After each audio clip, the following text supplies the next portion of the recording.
Nós vamos fazer agora algumas aplicações à mecânica quântica, mas antes nós precisamos estabelecer uma linguagem, e essa linguagem é baseada na chamada notação de Dirac.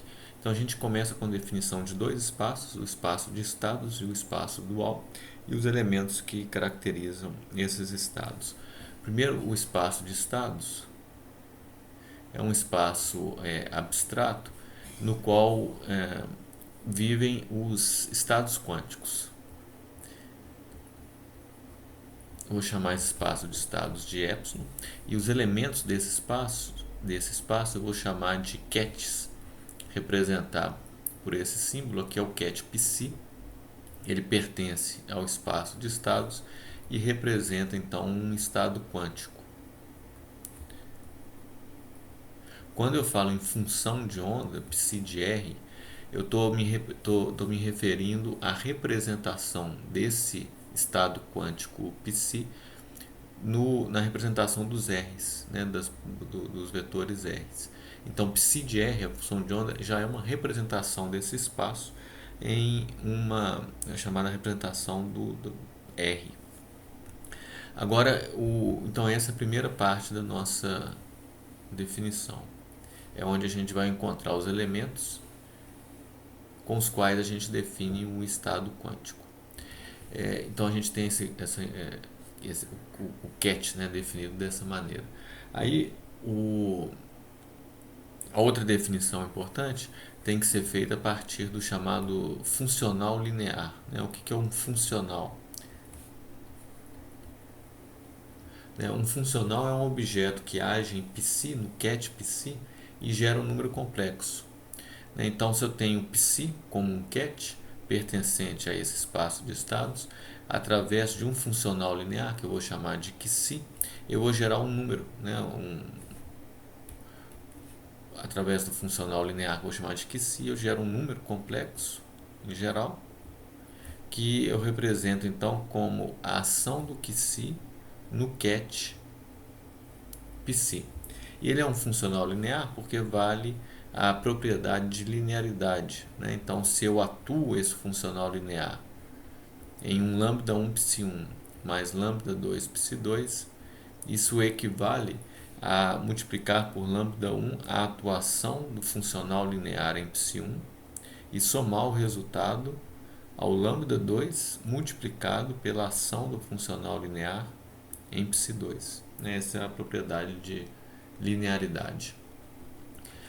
Aproveitando essa definição, então notem o seguinte: um operador é diferente, ele age num QET, num estado, e gera um outro estado. Uma função, ela vai pegar um ponto do espaço, um R do espaço, e gerar um número. Aqui é um funcional, ele age num estado, e gera um número complexo. Tá? Então esse é o funcional linear. Aí, aproveitando essa definição, eu vou definir o chamado espaço dual, que é um espaço de funcionais lineares.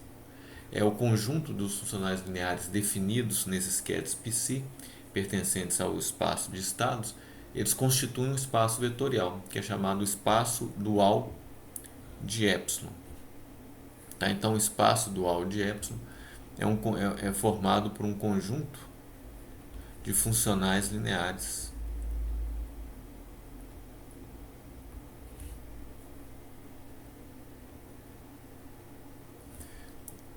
definidos nos psis, nos QETs psis, chamado QETs psi, que pertencem ao espaço de estados. Os elementos desse espaço dual, que eu vou chamar então de um epsilon asterisco, vão ser representados por um símbolo que eu vou identificar como o Bra. Então, se Xi é um funcional linear, eu vou representar pelo Bra Xi. Então, esse é um funcional linear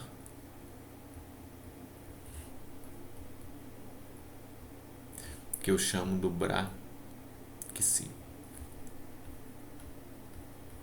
Esse é o símbolo. Tá, então, a operação de agir com um funcional linear no QET psi daqui para frente vai ser representado pelo chamado bracket. É o bra psi atuando em psi. Esse é o resultado. Então essa atuação é que gera um número, que eu identifiquei como a atuação de um funcional linear psi no cat psi. Agora, a relação com o produto escalar é algo fundamental que vai nos permitir, associar a cada cat um bra. Tá? Então, vou colocar isso como um destaque, porque vai ser uma coisa fundamental para a gente. Relação com o produto escalar. Então, nota o seguinte, o que a gente está fazendo com os funcionais lineares. Vamos supor que eu tenho dois cats e eu quero fazer o produto escalar deles. Então, o produto escalar, na nossa notação, ele está sendo representado por esses parênteses, e é o psi1, vamos supor, o primeiro cat, psi2 é o segundo cat. O resultado disso, do produto escalar, também é um número. Então, eu posso pensar essa operação como se eu estivesse associando a cada cat psi1 um bra psi1 que vai agir em psi2 e gerar um número. É a mesma ideia do funcional linear. Aqui eu pego dois cats, tem uma operação definida que me devolve o número. Ora, o funcional linear é algo que pode agir em psi2 e gerar um número também. Então, eu abstraio daí uma associação. Eu tiro, em cada cat, eu associo um bra e faço esse bra agir em psi2. E esse é o produto interno. Eu posso ver o produto interno, então, como a ação de um bra em um cat. Tá? E esse bra é obtido a partir do cat que fica na primeira posição no produto interno. Tá? Então eu posso abstrair daí a afirmação também de que para cada cat existe um bra correspondente. E essa associação é feita através do produto escalar. Tá? Então, resumindo esse raciocínio, vamos supor que eu tenho φ vai ser um cat, e aí eu vou definir um funcional linear que leva cada psi pertencente ao espaço de estados a um número que vai ser dado pela atuação, pelo produto interno, que é do φ e psi.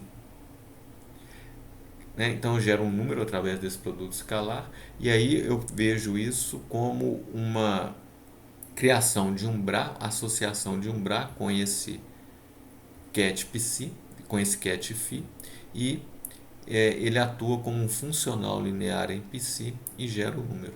Então essa aqui vai ser a minha igualdade que eu vou usar para fazer essa associação de cada cat no espaço de estados com um bra no espaço dual.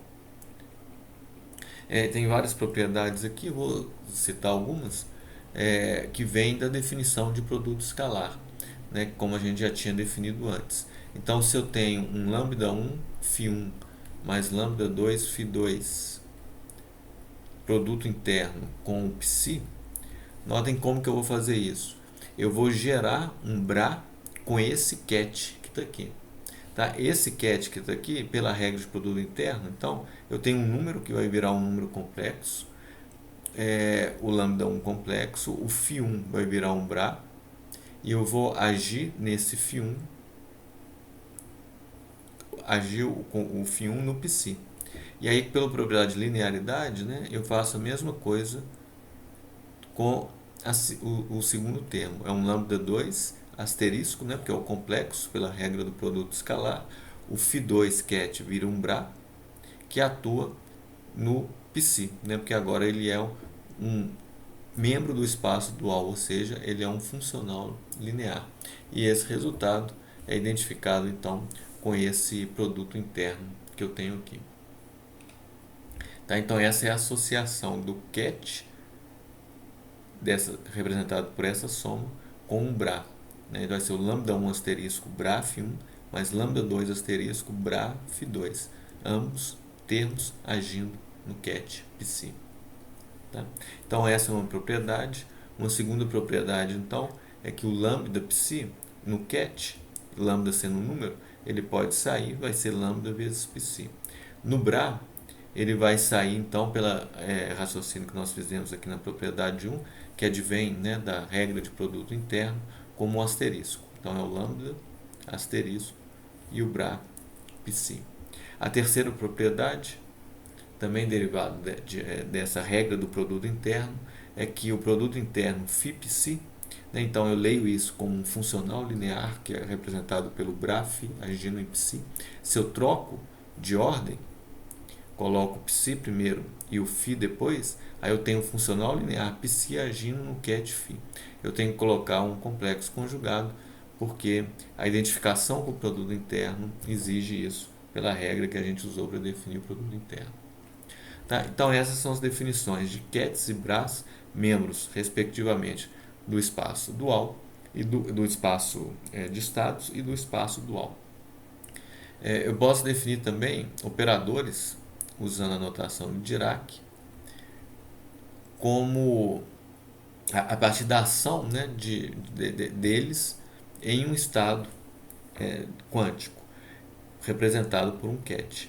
Então eu tenho o A operador agindo num cat psi, vai gerar um outro estado que eu posso chamar então de psilinha.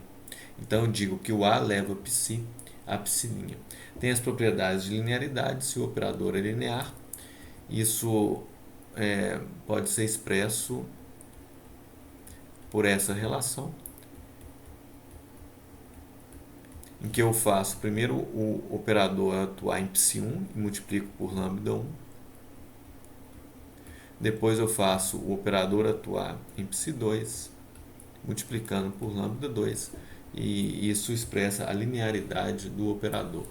Além disso, né, uma outra propriedade é que eu tenho um operador AB agindo em psi. Isso é equivalente ao A atuando no novo estado criado pelo operador B em psi. É uma maneira de fazer essa conta. Tá, então a gente tem as outras definições importantes, relacionando agora bras, cats e operadores, né?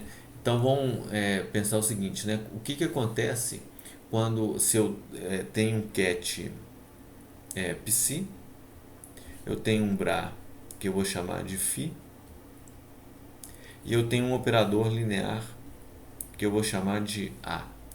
Então a gente pode obter um número complexo juntando esses três elementos, fazendo a atuação do funcional linear representado pelo Bra em A psi, porque A psi é um outro estado, né? Então eu posso fazer a conta dessa maneira.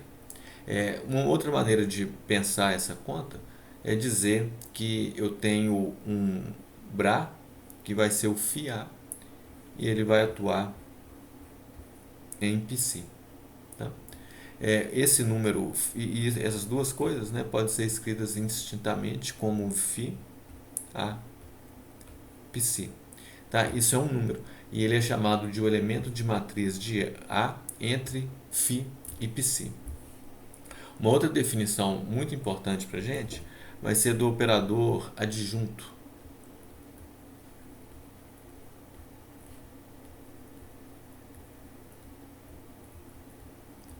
O operador adjunto de um operador linear, né? Eu vou representá-lo dessa maneira. Então eu vou defini-lo assim, olha, se eu tenho um cat psi, eu posso formar um bra psi. Se eu tenho um cat psilinha, eu posso formar um bra psilinha, né? Essa associação a gente aprendeu a fazer. Agora, então, eu vou definir um operador A pela atuação dele em psi, levando a psilinha. E eu vou definir o A adjunto como operador que associa o Bra psilinha ao Bra psi. Então a definição vai ser feita através dessa relação aqui, análoga de cima, só que dessa vez para os Bras. Tá? Então, da mesma forma que o A leva psi a psilinha, eu tenho que essa operação com o A adjunto leva ao Bra psilinha. Tá? Aí eu tenho uma consequência importante que é quase que uma aplicação, né, dessas definições. Tá? Então, uma consequência que a gente vai tirar daqui e vai provar em seguida é que se eu tenho um psi A adjunto φ, isso é igual ao φ A psi complexo conjugado. Quer dizer, eu troco de posição φ com psi, ponho complexo conjugado e o A vira, o adjunto vira o A. Então, por que, que isso aqui é verdade? Né? Então, vamos provar isso praticamente substituindo definições. Se eu tenho um psi', que é o A psi, definindo o operador A dessa maneira, definindo um adjunto como eu tinha definido, a partir da criação de um Bra psi', a partir de um Bra psi. Essa é a definição dos operadores A e adjunto, como a gente tinha feito. E aí eu sei da propriedade de produto escalar, vou colocar aqui como um mas, que psi' φ é a mesma coisa de φ psi' quando eu ponho um complexo conjugado, né? Porque é um produto interno, né? Quando eu troco a posição dos elementos, eu tenho o complexo conjugado. Agora, nessa relação, vamos substituir as definições que eu tenho aqui. Então, vou substituir essas definições aqui, né? E aí, naturalmente, vai sair o resultado que eu quero provar. Então, quem é o psi'? Bra psi'. O Bra psi' que está aqui é psi A adjunto. Então, o lado esquerdo fica desse jeito. E o lado direito, eu tenho o ket psi', mas o ket psi' é isso aqui. Então, isso aqui fica φ A psi. Ora, é complexo conjugado. Essa é exatamente a relação que eu queria. Aí eu provo essa importante relação que mostra como eu transformo, né, esse número nesse, né, quer dizer, como essa igualdade ela é verificada quando eu troco as posições quando eu troco os papéis, né, de Bras e Cats e operadores para o seu adjunto, né? E por último, né, usando isso como uma aplicação, eu posso obter a correspondência do A e do seu adjunto, né? Eu só faço o adjunto duas vezes e tenho o A, né? Por que que isso é verdade? Bom, isso é verdade, né? Porque eu posso escrever essa equação dessa forma. Vamos escrever isso para um A adjunto adjunto, né? Então eu vou escrever assim, ó, tentando escrever a mesma relação. Então eu troco φ por psi, ok? Ponho um complexo conjugado, ok? E aí daqui para cá eu perco um adjunto, né? Então isso aqui vai ser escrito dessa forma. Ora, mas eu posso aplicar a relação de novo. Então eu troco φ com psi. Aí eu tenho o complexo conjugado que eu já tinha antes, ponho outro. E o A perde o adjunto, fica dessa forma, né? Mas o complexo do complexo conjugado é o próprio número. Então isso é igual a φ a psi A φ. Então eu vejo aqui, comparando o início e o fim, que o A adjunto, né, é o próprio A, e isso estabelece a relação entre o A e o seu adjunto. Tá? Então, o que a gente vai fazer agora é introduzir na notação de Dirac a ideia de representação, que tem a ver com a introdução de uma base para representar Cats, Bras e operadores.